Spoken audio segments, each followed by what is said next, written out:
today waver in their plans for this catch-all force. British, French, Russians, Italians, and now Serbs.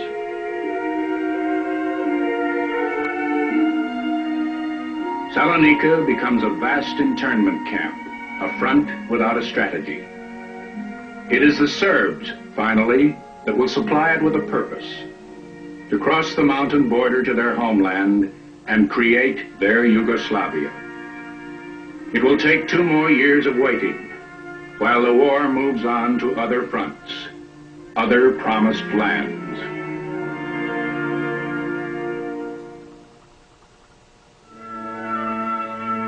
The defeat of Serbia has cleared the supply line from Berlin to Turkey. The Turkish army in 1916 is entrenched in garrisons across the whole Middle Eastern Empire. Its German commanders in the field, skilled tacticians like the Baron von Kressenstein, can now use their Turkish forces to threaten and harass the British, force them to divert large numbers of troops from the Western Front.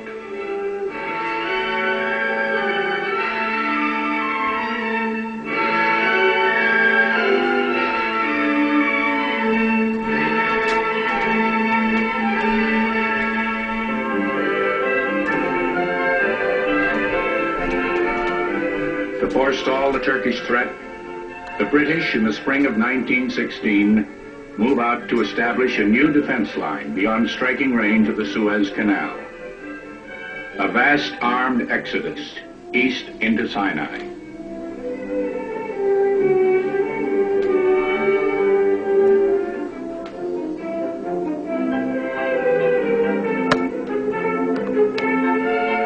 This is the EEF, the Egyptian Expeditionary Force. 4 divisions, British and Dominion troops, commanded by General Sir Archibald Murray from his headquarters in Cairo. Their advance is slow and cautious, its pace set by the building of a railroad and a pipeline for precious water.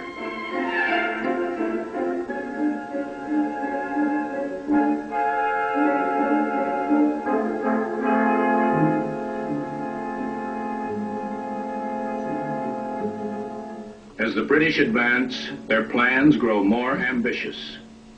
From Mediterranean harbors along the route, more supplies are pumped in.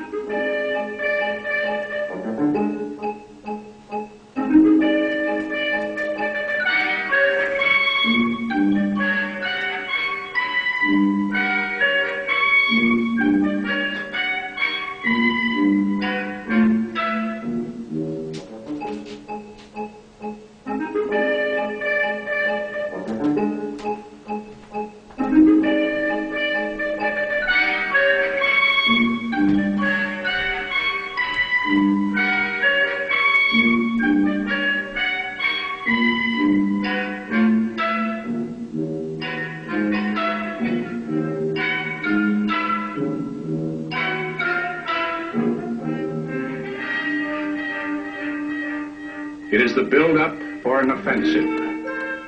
The British War Office in London, frustrated on the Western Front, desperate for a victory, changes Murray's orders from defense to attack. Invade the Turkish Empire by way of its southwest province, Palestine. The exodus will proceed to the Holy Land. The EEF has already reached its frontiers, and it has a 5th column at work inside the Turkish borders. An Arab rebellion erupting 750 miles to the south along the Red Sea coast of Arabia. Attacking Turkish garrisons, disrupting communications.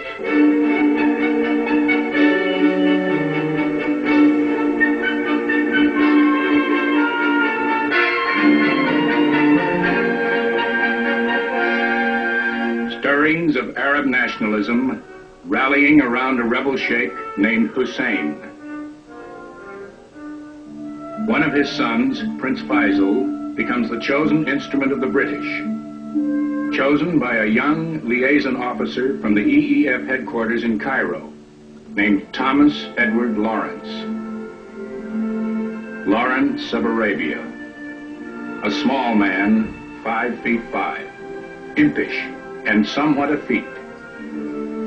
Shipped out of Cairo as an expert on Arab affairs and a nuisance, full of unwanted advice on prose style for staff reports and strategy for the war. A confessed exhibitionist, persistently out of uniform, a practice he indulges to the hilt when assigned to Arabia. In his own words, part charlatan, part genuine performer. He is all good copy to a young American correspondent named Lowell Thomas, who has come over from the Western Front in search of more glamorous material. Lawrence is 19th century romance in a 20th century war.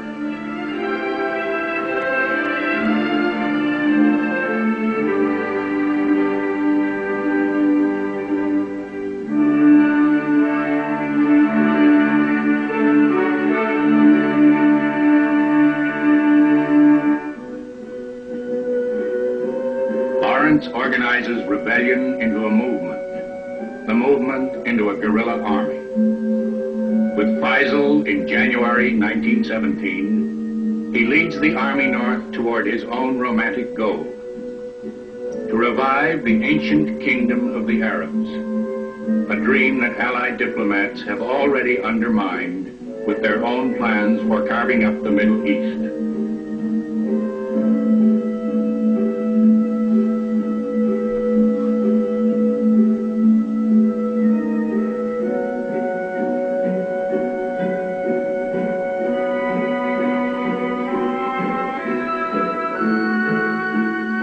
Along the Red Sea coast, recruiting new tribes with British gold. By a wide sweep through the desert, Lawrence approaches the Turkish base at Aqaba, defended by fixed guns pointing out to sea, attacks it overland, where its only defense is a brutal terrain.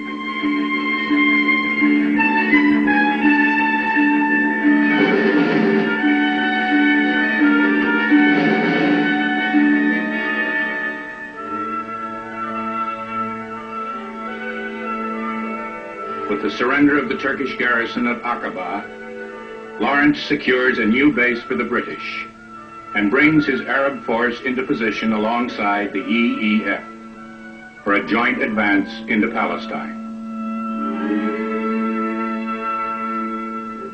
The key objective, Jerusalem, the promised city of crusaders and pilgrims, and now of a scattered Jewish nation. By 1917, the Jewish community in Palestine numbers more than 50,000. 1/3 of them pre-war refugees from Tsarist pogroms, now settled in 40 farm colonies. They are the advance guard of Zionism, pioneers on land purchased by arrangement with the Turkish government and reclaimed from wilderness by experimental farming.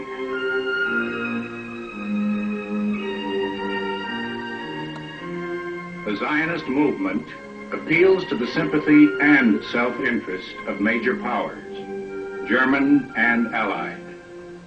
Its influential spokesmen include Louis D. Brandeis, lately appointed to the United States Supreme Court by President Woodrow Wilson.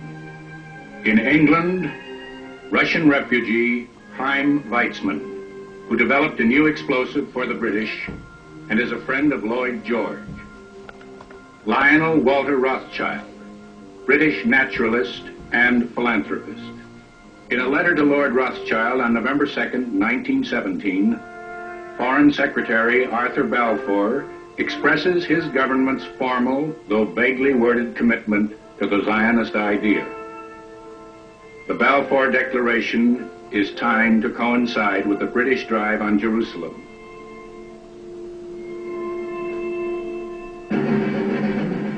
The battle pits two new commanders against each other. Sir Edmund Allenby, an aggressive general, leading the British forces.